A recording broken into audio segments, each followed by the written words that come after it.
and was ashamed to tell me, which is, I just gotta say, for all the women that ever dated my husband and treated him like shit because he had sickle cell, screw yourself. You are a POS. Because he's an amazing guy. And although this illness is a pain in the ass, it is not what makes him. So I met my husband. I knew I had sickle cell. Within the first 6 months, we had a very interesting, embarrassing experience that I'm going to let him tell you about when he's ready. We've been through a lot. I mean, from the moment we started living together, my mom and dad were like, hey, come live with us. We know you guys want to start a life together. We want to help you out. We know it's not easy to, start on your own when you're young.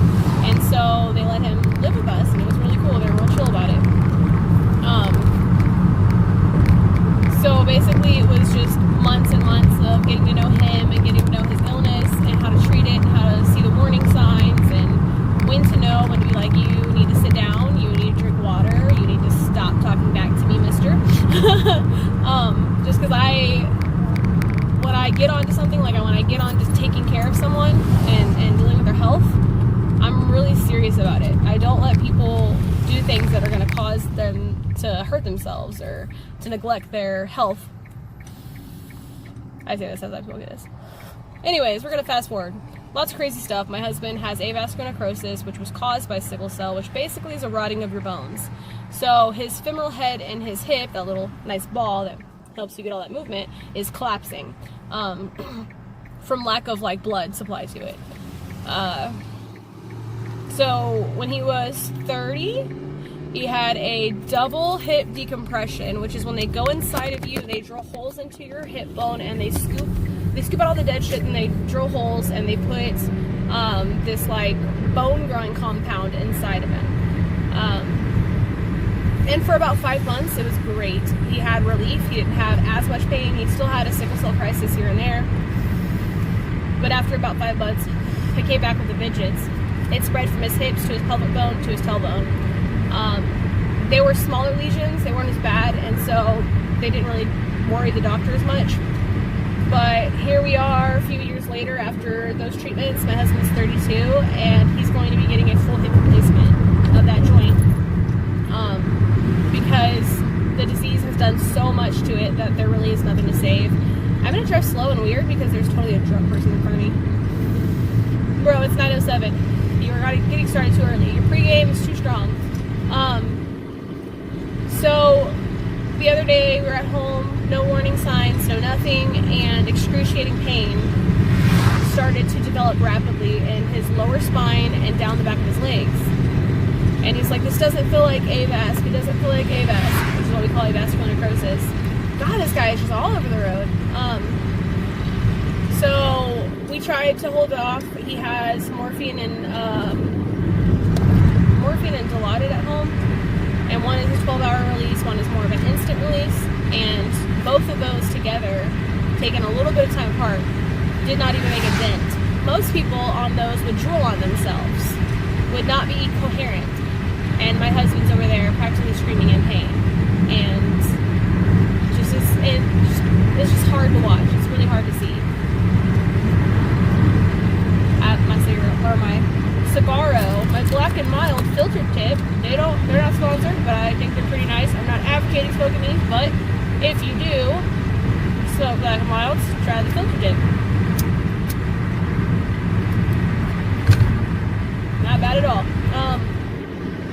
So we're at this hospital that we took him to. We're in observation for quite a few hours before they were finally like, dude, I'm sorry, I know you don't want to get admitted, but you're not doing any better. Mind you, this is after a nice sized dose of ketamine. They gave him ketamine after the Dilaudid or morphine, whichever one they used this time, didn't work intravenously. So ketamine's always a fun trip. If you've ever been on it in the hospital or taken it recreationally, it is a wild, wild ride.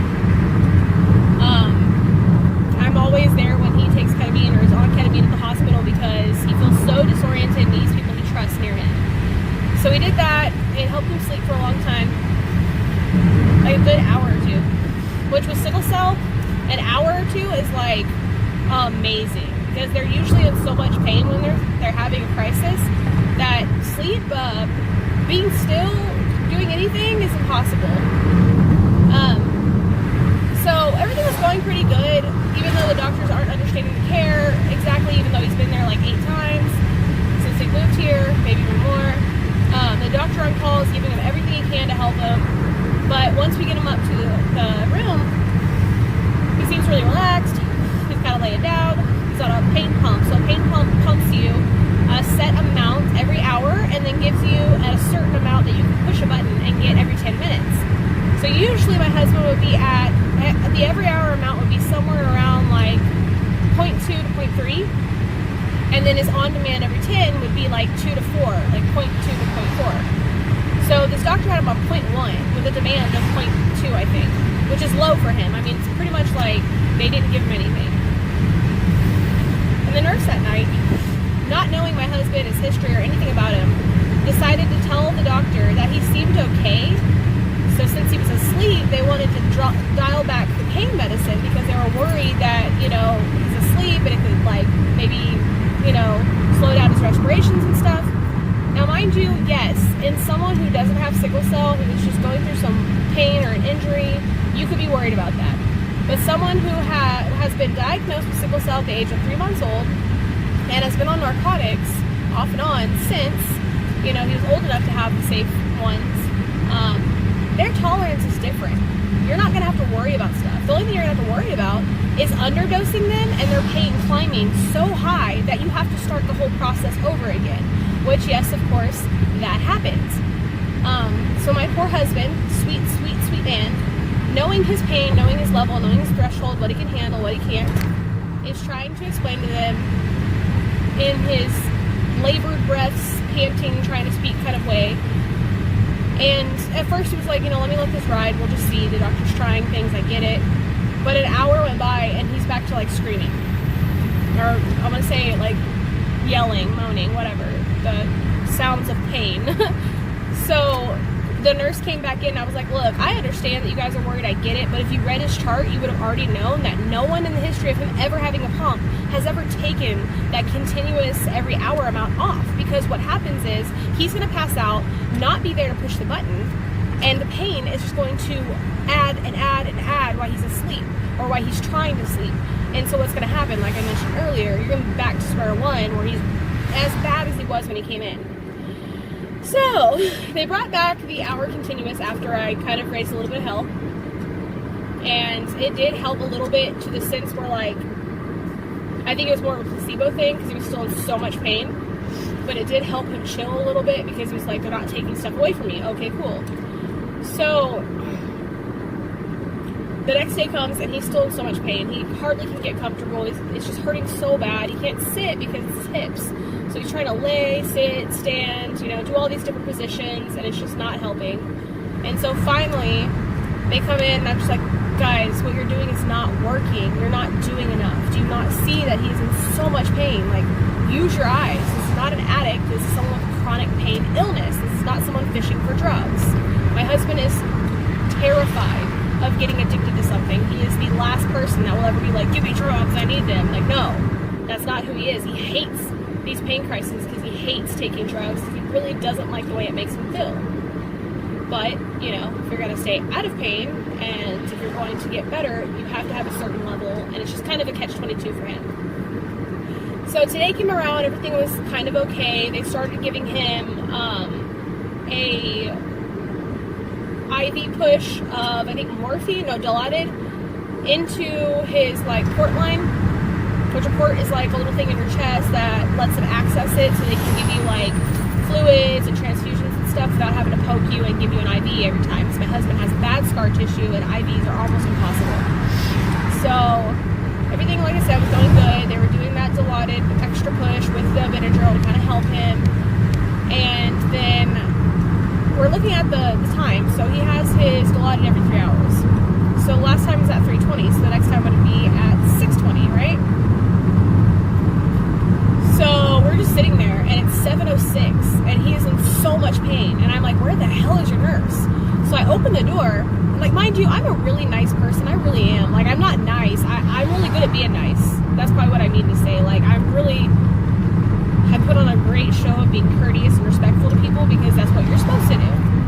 But when someone messes with my husband and does what they're not supposed to do, I turn into a completely different person. It is a completely different me. So I opened the door wondering where his nurse is after I had already told one of the ladies that came in to check on us that he's waiting for his medicine and we don't know where his nurse is. She's like, okay, I'll go find him. So I open the door because it's been a few more minutes and he's so much pain. And I look out and his nurse is on his ass talking to another woman, like another nurse, which is cool. They're probably doing shift change. What shift change is supposed to happen at 7. So if his medicine was due at 6:20, that's what, like 40-something minutes or something like that this guy just didn't do shit and waited till it was shift changed where he couldn't do shit. Well, couldn't do is not the right word, let me tell you. So when I saw him sitting on his ass, I was like, hey, he's in there suffering. He was supposed to have the medicine at 6:20. It is now 7:06. Please get in here and do what you're supposed to do. Like that.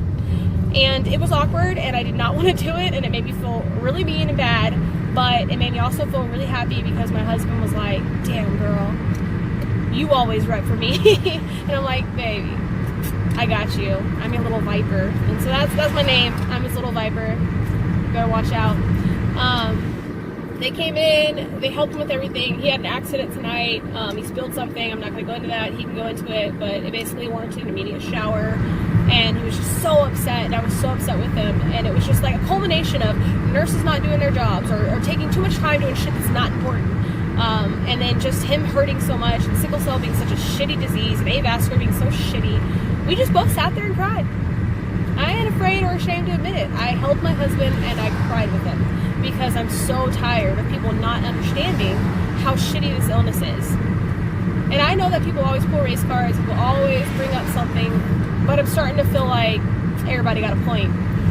I think that if sickle cell anemia affected more people and not just minorities, there would be more treatments for it. Things like cancer affect everybody, so there's lots of research, there's constant breakthroughs, there's treatments everywhere. Now, sickle cell affects people of minorities, which throughout history have not gotten the attention or treatments they've needed for anything they've gone through. And so I'm seeing that. I'm seeing how shitty that is. And I'm seeing how crappy it is that my husband is suffering 2 different injustices. The one of having a disease he didn't do anything to get, he was born with it. And 2, not getting the treatment he deserves or needs because he's black.